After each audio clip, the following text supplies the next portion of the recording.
مرحبا، أنا زينة حابي خبيرة تدريب رياضي.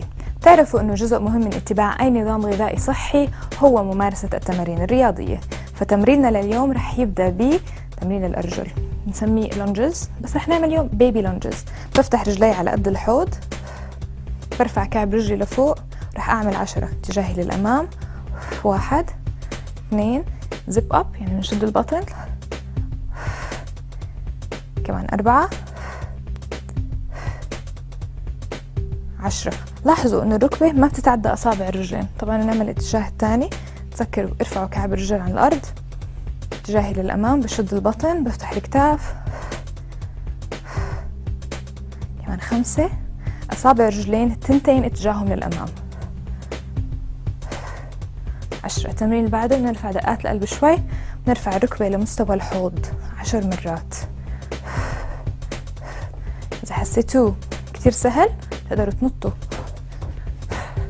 5 6 7 8 9 10. كتير منيح. التمرين اللي بعده هو تمرين لأعلى الجسم. نظبط المات شوي. اوكي، رح نبدأ من هون.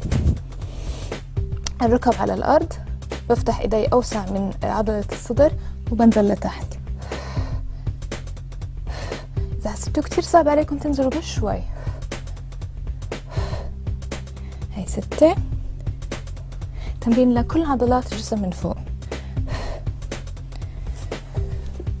واكيد انا مش رح انسى عضلة البطن. بننام على ظهرنا، نتخيل في تفاحة تحت التشن هون، بفتح ايدي اوسع ما بقدر، بس اطلع لفوق، بطلع النفس 10 مرات.